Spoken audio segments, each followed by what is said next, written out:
Hello chicos and chicas, the time has come. I am joining the bandwagon and this is my first speedrun video series in which we are not going to speedrun any particular opening, but instead, since I am Mr. Chess Principles from the Chess Principles Reloaded Chessable course series, we are going to model how principled chess plays such an important role in every single chess game there is, and on that account our primary focus is going to be central control, development and king safety, and the thorough understanding and implementation of these principles.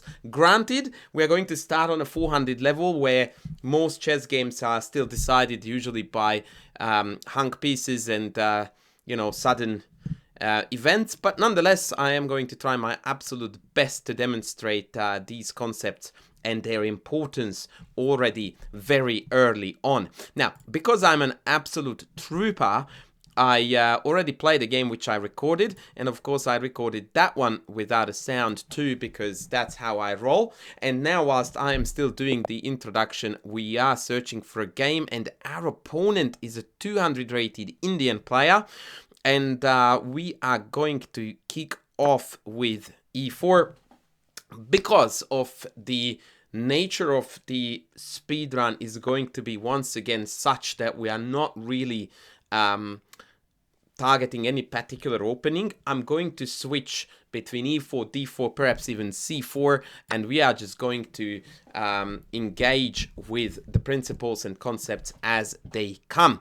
The opponent offered us this d5 pawn and the Scandinavian defense, and then they push past by e5. This is a reasonably well-known gambit idea. c6 takes and then knight takes and e5 is also quite commonplace. Now, in such cases, people often are reluctant to accept a second pawn. I really don't have any reason not to, because although it is going to help my opponent to develop a piece, but then I'm going to play d4, grabbing the center, and then I'm going to quickly catch up in development by bringing my knight toward the middle. Now, this move here is a very bad move and idea because this move here blocks the bishop in, so the development of the bishop is now heavily compromised, and also the diagonal here toward the black king safety by the way, has been compromised too. So now checks can often have quite a meaningful impact on the position and often even cause serious trouble. Now, what often tends to be the case on lower rated players' games is that they are aware of the opponent's mistakes, at least one. Here being the capture with the pawn on f6, rather e6, excuse me, and they immediately try to exploit it and win the game. And I'm not saying it because I really want to wrap this around the principles, but what I'm trying to say is that this is the best time to fall back onto what works best. Control the center, develop your pieces, and those developed pieces, with the help of the space that you conquered, is going to naturally lead you to opportunities to finish the game. It's never gonna work the other way around, that you start looking for moves that have potential to, hurt the opponent if they make a mistake. That's not how chess works. Chess works that good moves usually lead to positions where you get to do good things, painful things to your opponent. And so just because they have played badly, that's not a license for me to stir away from the general rules. Now, I did tell you on 400 level, usually games are decided by stuff just falling out of the sky. And this is a textbook case. Our opponent just hung a pawn. We are going to grab it with a check. If they blockade, we are going to move back to c4. Oh boy. If they do not, I just continue developing. And this is what this this speedrun series is mostly going to be about. To demonstrate that it doesn't matter whether your opponent is 228 or 2228. Still, the core ideas and the core concepts of the game will remain the same. Now, knight d5, another big mistake in the sense that black hasn't been developing their army at all. Look at what I have been doing. Develop, develop, develop, save king. Yeah, now, before you wonder, I was aware of the bishop g5 check opportunity. Excuse me. However, it wouldn't have won the game for me, because the knight could have gone back to block the check, thus shielding the king and queen from trouble. What I anticipated after castles is exactly this, that they would take on c3. And now after check, there is nothing to interfere with or block the check with. Having said that, it's a very interesting story here because my queen is also hanging. So now we switch from principles to calculation. Exact, precise calculation. And I have got a very fun line for you to engage with. Bishop check, king f7, knight e5 check. It's almost made, by the way. King g8.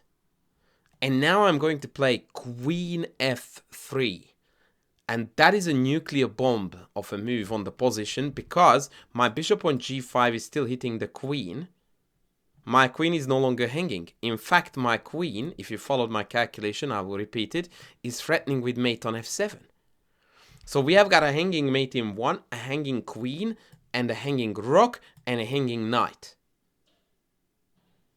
Good luck, Chuck, dealing with all of that. So it starts with bishop g5 check, and if the king goes here, then knight e5 check, which also denies the king's escape here, has to go there, and then comes queen f3. If after bishop g5 check they come toward the center, then I can simply take back on c3, still leaving the queen hanging, and the king is ridiculously exposed on d6. Having said that, I do think there is a strong chance here that my opponent is going to panic, thinking that their queen is lost, forgetting about the fact that mine is hanging, and they might resign the game. No, they didn't, thank goodness. Check. This one is going to be an easy one for them to determine where to go, because that's their only legal move. And now watch queen f3.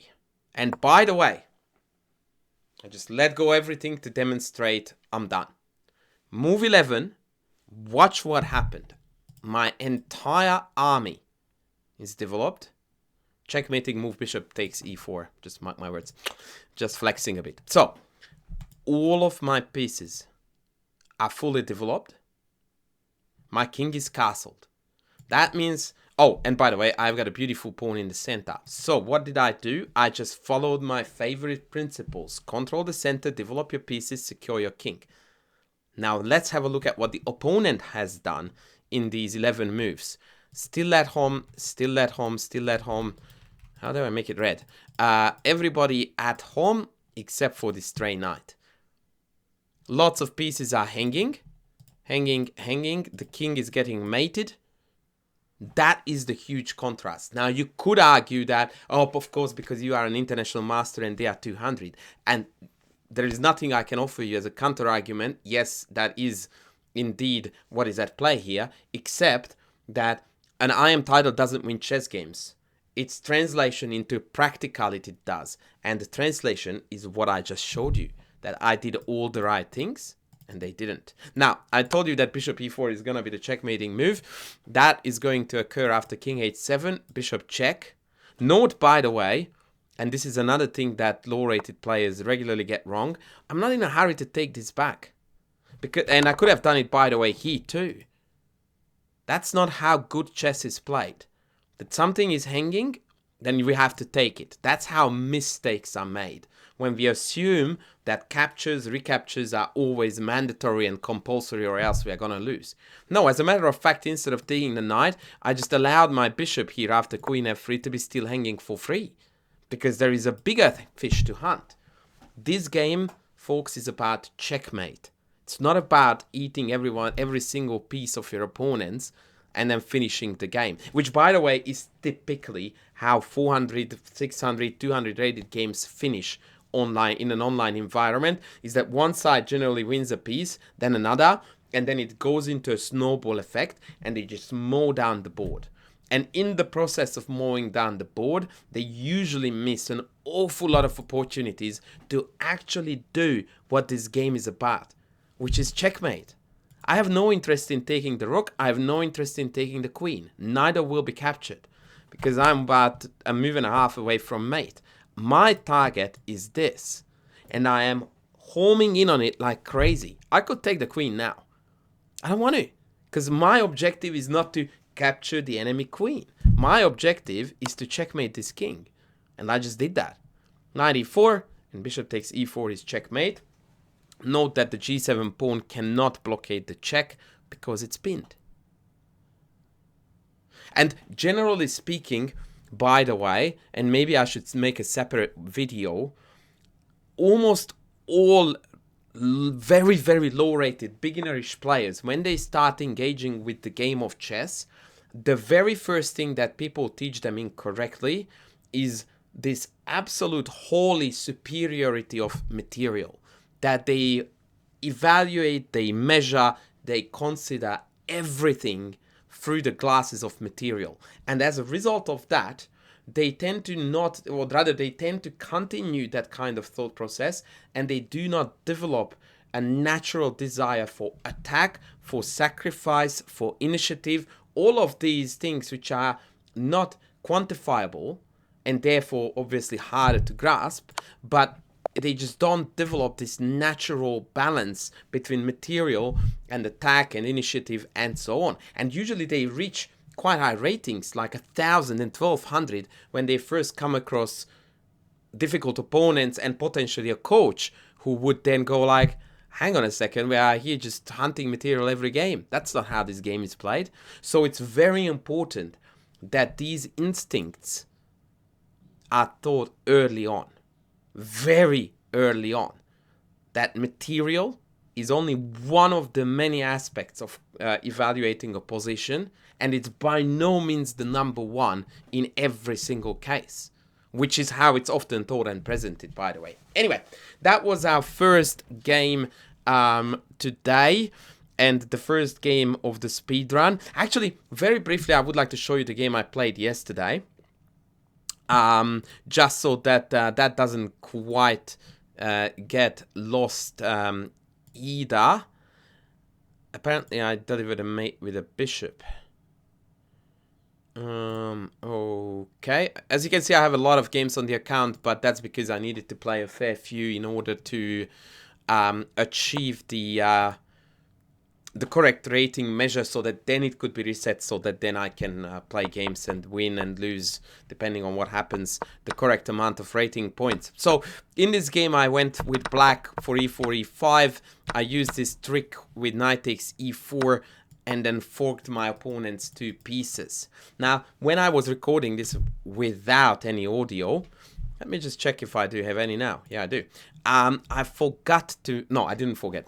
I highlighted here that generally speaking, when low-rated players feel under pressure, that's usually when they go wrong. For example, here my opponent realized that both of his pieces or her pieces were on, but they didn't try to make a logical connection here, thinking, okay, I have to lose one of them. In what way can I lose one of them so that at least I can regain the pawn? E.g. bishop takes d5, at least would have taken a pawn down with the bishop. Or bishop d3 and then takes back, regains the pawn. Or bishop b5, it is not a particularly good one, but for the concept I will show you, still regains a pawn. Instead, my opponent went knight g5, allowing me to win the material without any dramas, and now the 2 knights are miserably placed. They went back. What did I do? Center.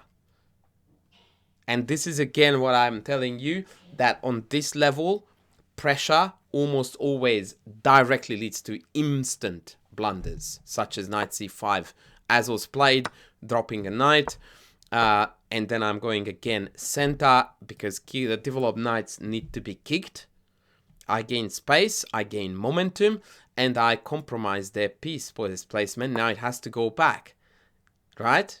And look at the analogy now between this game, 0 development, versus, hello, everyone is playing chess.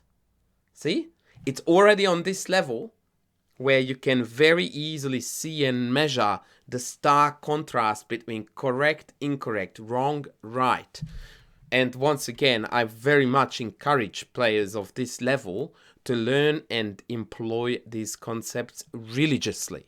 Because this is not what we teach to babies so that they can forget it by the time they are 3. Or we teach them at 3 so that they can forget it by the time they get to school. This is how Magnus Carlsen plays his games. This is how Alekhine played his games. This is how Botvinnik played his games. This is how Kasparov played his games. No exception. He played b4. I think they didn't know en passant. And then this is where the material story comes into the fray again. That at this point, I could have taken the rook. But what is my target again? The king. So what do? Check. Because now after king d1, I have mate. After king f1, I have queen check, king to the toward the rook, to g1, queen e1 mate. And if after the check they block with the queen, then I win the full queen instead of just an exchange. My opponent fell for the mate by playing king f1 and allowed the checkmate like so. So there is already quite a bit of similarities here that you can see in patterns of how these very low-rated players play.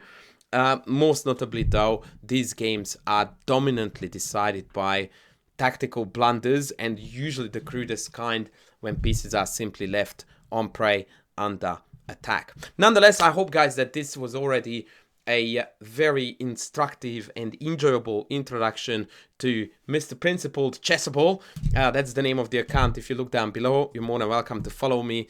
I don't know if I will post all games as I go, because it can become a bit tedious. You know, by the time I cross, I don't know, 600, it will be 20 games. But I thought that these two actually gave a pretty good impression, so I hope that this was very useful. I would like to encourage you, especially if you are a new person to the channel, to subscribe first and foremost. Please chuck a like, please leave a comment down below, and I hope to see you in the next video. Thanks for watching. Bye.